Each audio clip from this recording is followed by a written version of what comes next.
చాలా కాలం కిందట ఒక పక్షి ఉండేది. తను తినే ధాన్యం గింజని చెట్టు తొర్రలో పోగొట్టుకునిద్ది. అది చెట్టు తొర్రలో ఇరుక్కుపోయిద్ది.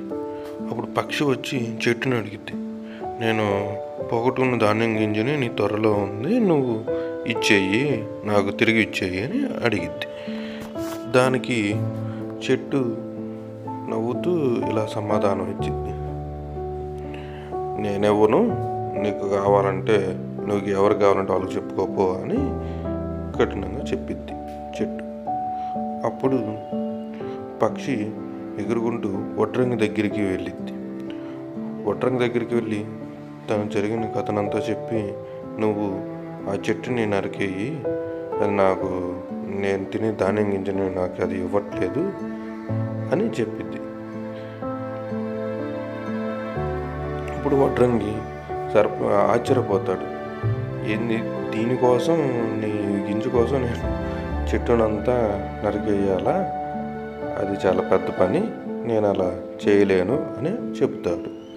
పక్షి మరింత కోపంతో రాజు దగ్గరికి వెళ్తుంది.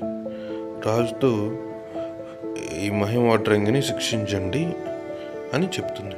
ఎందుకు అని అడిగితే, నా ధాన్యాన్ని తీసుకున్న చెట్టును తను నరకు వేయట్లేదు, అందుకని మీరు ఆ వడ్రంగిని శిక్షించండి అని చెప్పింది.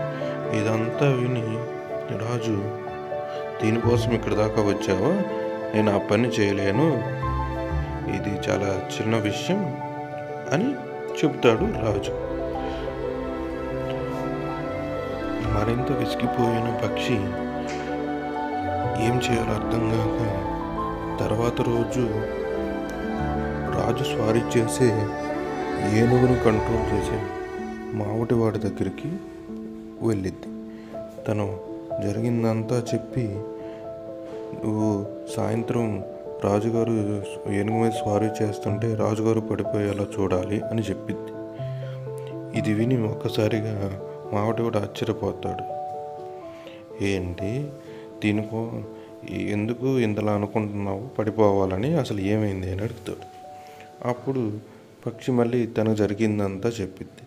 చెట్టు ఏమో నాకు గింజ ఇవ్వట్లేదు, చెట్టునేమో కార్పెంటర్ నరకట్లేదు, మళ్ళీ కార్పెంటర్నేమో ఈ రాజు శిక్షించట్లేదు, అందుకని నువ్వు రాజు పడిపోయేలా చూడాలి అని మావటివాడితో చెప్పిద్ది.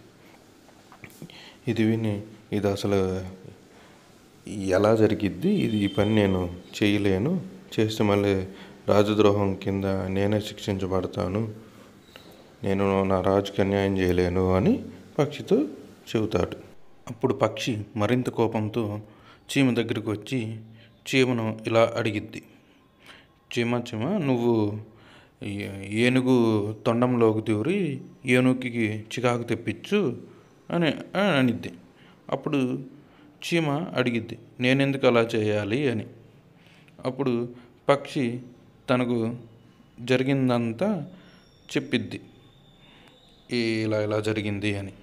అది విన్న చీమ, ఈ చిన్న పనికి నేను ఏనుగు తొండంలోకి దూరి చికాకు పెట్టలేను, నాకు అంత టైం లేదు పో అన్నట్టు చీమ చెప్పిద్ది.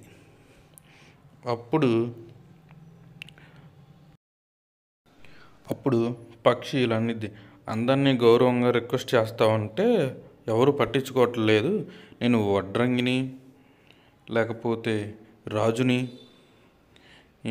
లేకపోతే మావటివాడిని, లేదంటే ఏనుగుని ఏం చేయకపోవచ్చు, కానీ నిన్ను మాటికి నా ముక్కుతోని ఎత్తి చితకబాదుతాను అన్నట్టు భయపెట్టించిద్ది ఒకసారిగా. ఆ మాట విన్న చీమ, వద్దొద్దు, నువ్వు చెప్పిన పని నేను చేస్తాను అని చీమ ఎగురుకుంటూ వెళ్ళిద్ది, ఏనుగు దగ్గరికి వెళ్ళిద్ది. ఏనుగు మావటివాడికి చెప్తాడు. మావటివాడు వెళ్ళి రాజుకు చెప్తాడు, రాజా ఇలా చేయండి, పక్షి ఎలా అంటుందని. ఇంకా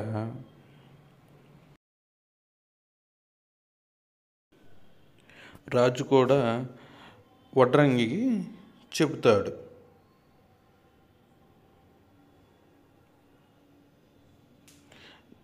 కట్ చేయి చెట్టుని అని.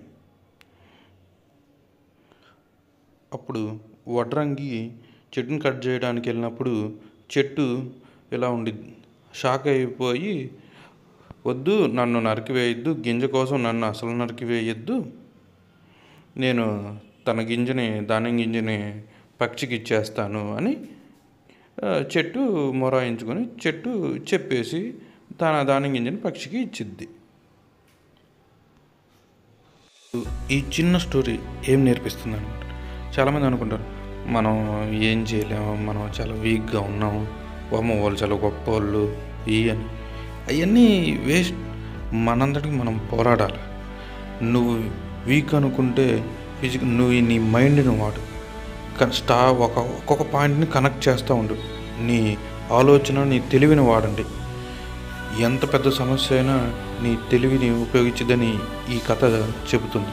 నువ్వు చిన్న పెద్ద అని పక్కన పెట్టు, నువ్వు ఎంతలా ఒక దానికోసం దృఢ సంకల్పంతో ఉన్నావనేది ఇక్కడ ఇంపార్టెంట్. ఇక్కడ పక్షి చాలా చిన్నది. చెట్టుకి, కార్పెంటర్కి చూసినా, లేదా రాజుకి చూసినా, ఏనుగుకి చూసినా చాలా చిన్నదే. కానీ తను చేయాల్సింది, తనకి కావాల్సిన దానికోసం ఎంత దూరమైనా వెళ్ళింది, ఎలాగైనా దాన్ని సాధించింది. అందుకే అప్పుడప్పుడు ఇలాంటివి మన అందరి లైఫ్లో ఎదురవుతుంటాయి. మనం చాలా పెద్ద సమస్య ఎలా ఏంటి అని. అలాంటప్పుడే మనం స్ట్రెంత్ అనేది ఎప్పుడు ఫిజికల్గా కాదండి, ఫిజికల్గా కాదు, మైండ్ని వాడాలి, తెలివిని వాడాలి, చుట్టూ ఉన్న రిసోర్స్ని వాడాలి. ఇదే మన పక్షి ధాన్యం గింజ కోసం ఎంతలా వచ్చిందో అందరినీ కలుపుకొని అందరిని అడిగింది, రిక్వెస్ట్ చేసింది, తర్వాత దాన్ని ఎలాగైనా సాధించింది. అలానే ప్రతి ఇండివిజువల్ కూడా వీక్ అని నేను ఇలా కనపడుతున్నాను అనేది, మనం ఎంత ఎదుటి వాళ్ళని ఆకర్షిస్తామో, ఎంత ఎదుటి వాళ్ళతో అనేది ఇక్కడ ఇంపార్టెంట్. ఒక చీమ వల్ల మొత్తం మారిపోయింది పక్షికి. అంతే, చీమను వెళ్ళి ఎందుకు అడగాలని మన దృఢ సంకల్పం అలా ఉండాలి. అసలు ఎదుటోళ్ళు మనల్ని నమ్మాలి, లేకపోతే ఎదుటోళ్ళు మనకి ఎలా అని. నీవు అపీరెన్స్ కాదు, ఫిజికల్ కాదు, నీ mental strength. Believe in your self. మిమ్మల్ని మీరు నమ్మండి. ఎంత పెద్ద సమస్య అయినా ఆలోచించండి, అందరినీ కలుపుకొని పోండి. అప్పుడు ఎంత పెద్ద సమస్య మనకి చిన్నగా అనిపించింది. So guys, believe in yourself. Please share it and comment. Thank you guys.